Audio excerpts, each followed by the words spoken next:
All right, so I've gotten a lot of comments on these wheels in particular, the Roadster knockoffs. So these wheels are discontinued. They've been long discontinued since the 90s. So these are Series 3 72 spoke, all chrome, 3-prong knockoff. So they made 3-prong knockoff, 2-prong knockoff, no ear smoothie, and smoothie hex with a chip. Those were then they made the hex also that said Roadster wire wheels. So they had a few different spinner choices to pick from. So been getting a lot of comments on how to actually put these wheels on and take them off. So what's important to know is these spinners, they don't hold the wheel on. They're just decoration. They're made out of probably some sort of pot metal or cast alloy. They're really delicate. If you hit them on too hard, you'll break the ear off. So that's important to note, that these wheels are not like the China wheels or the Galaxy wheels or the Zenith of these days or Dayton, whereas the spinner actually holds the wheel on. So the spinner's just decoration. You always want to hit it forward to take it off. So it doesn't take much.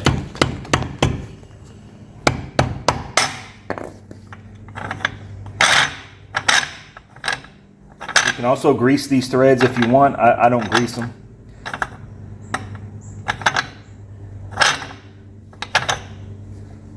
As you can see, I drill the backside out so that I can change out the chips if I want for whatever car.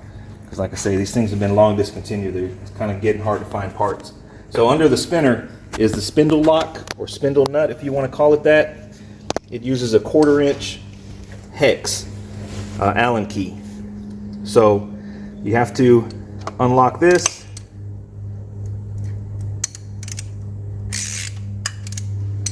like that.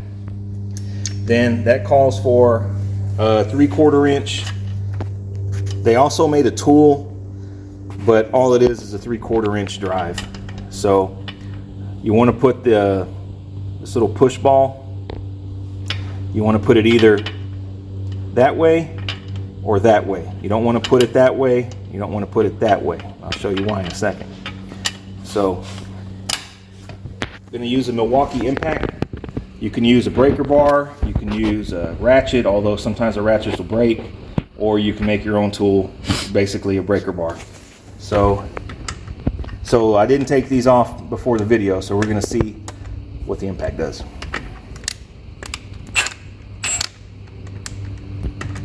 It also says which way to spin it, but it's always forward.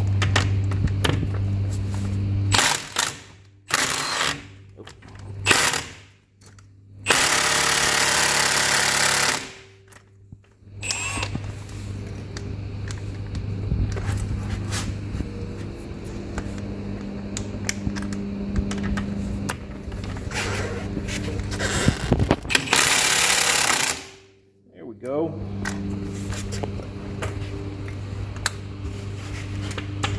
So as you can see, it doesn't want to spin off unless you put the key in. Now it spins.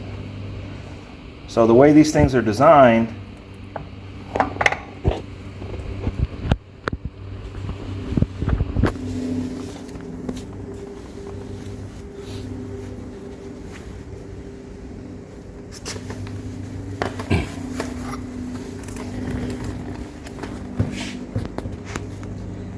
so if you look inside here, it's threaded and it also has splines in there, okay?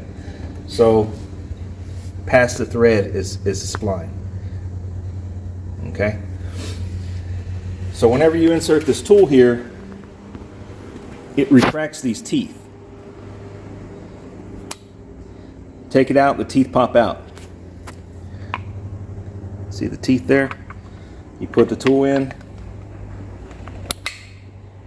it pulls the teeth in. It has these tabs in here.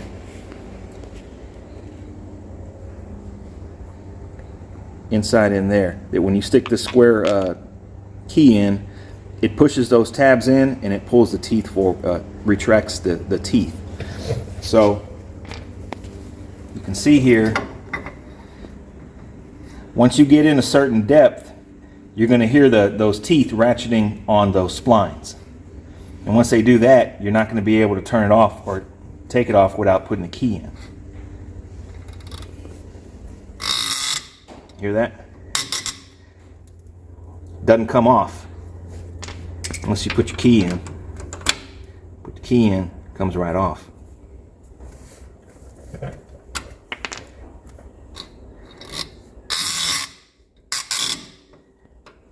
Won't come off.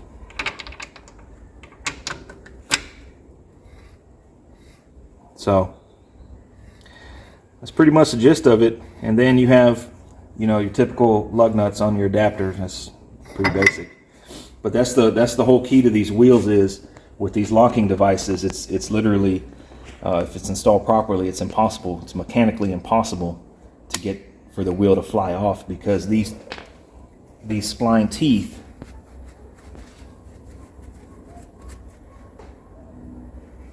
You can zoom in there. They're directional. So they're not going to spin the other way. The way the teeth are machined, it's impossible for it to spin the other way. So these things are rebuildable. Sometimes when people use the wrong tool or they don't stick the tool in far enough, because if you notice here, I mean, you think it's in, but it's not in far enough to retract the teeth. So some people, they think it's in like that and they go to turning this. This is pot metal and this is going to strip out. So your squares is not going to be true anymore, and that's when you start breaking stuff. So sometimes when this thing is not all the way in, the square all the way inside is no longer square, and it doesn't allow these little buttons inside to move in and out, and that retracts your teeth. So a lot of people, you know, back in the day, they didn't like these wheels because they couldn't get them off. Once they're on, they feel like they're stuck, but they don't have the tool or they don't know what they're doing. Once they're on properly, it's literally impossible for this thing to come off without having the tool. So once they're in, then you use this. You know, obviously the square ain't going to fit in there no more. But what this does inside, I've taken these locks apart, is there's a device in there that keeps this from retracting. So it has springs in here. If you were to take these Allen keys out, there's springs in there that are holding these tabs. So I mean, I've rebuilt them before. They're rebuildable, and sometimes you have to file this square to where it's flat again so your tool will fit. That's pretty much the gist. Like I say, these are Series 3 72 spoke, all chrome. They made Series 1, 2, and 3, and they're pretty much identical except the adapters are different and the locks are different. So a Series 3 lock won't fit in a Series 1 and 2 adapter. So I don't know why they did that with the 3 different series. Probably in hindsight it was a poor design because it's hard to find parts. So people say, oh, I got a set of adapters. Well, the hub size is different for Series 1 and 2 than they are 3. So if you have a Series 2 adapter, it's not going to fit in that wheel. And if you have a Series 3 adapter, sometimes they fit on Series 1 and 2. It just depends on the lug pattern and it depends on the teeth. So the way these things mount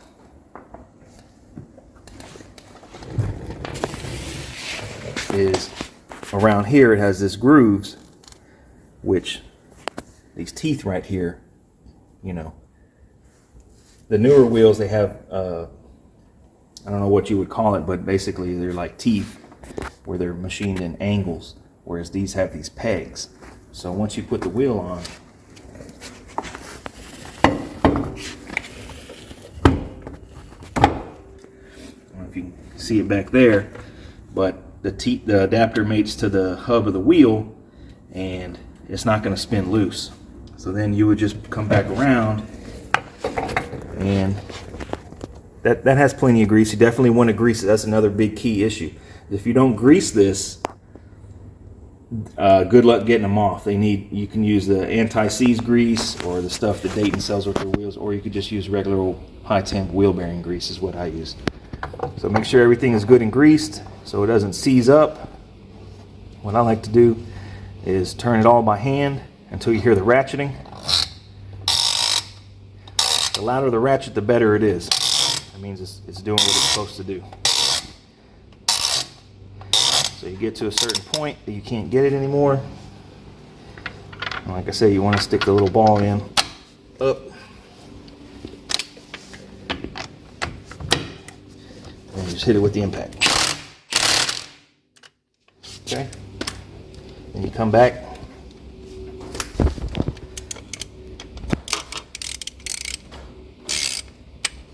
You can hear that click when it locks in place. There you go. Put your spinner back on. Like I say, this thing is just decoration.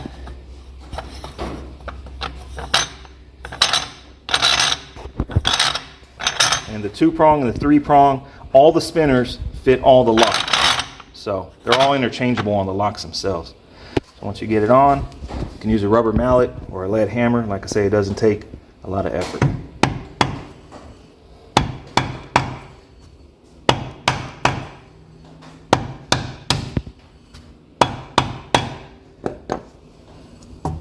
that's it. So this is a Series 3 72 spoke 13x7, probably the most popular or the most desirable. They make 100 spokes, but like I say, these wheels are from I want to say they're from 93 when I had the tires put on. They have the date stamp, so they're from 93, so they're almost 30 years old, and they've never been rebuilt. The chrome quality is still pretty good for some 30-year-old wheels. You compare these to, you know, these wheels that they're making now, and the chrome is probably not even as nice. So, hope this video helps you guys who are interested in these wheels. They're getting hard to find. It's getting hard to find a complete set, especially of the spinners. I know they have a Facebook group on there that people buy and sell, but they're getting hard to find as time goes by because, like I said, they're 30 years old. So, bring you guys back once we get some more work.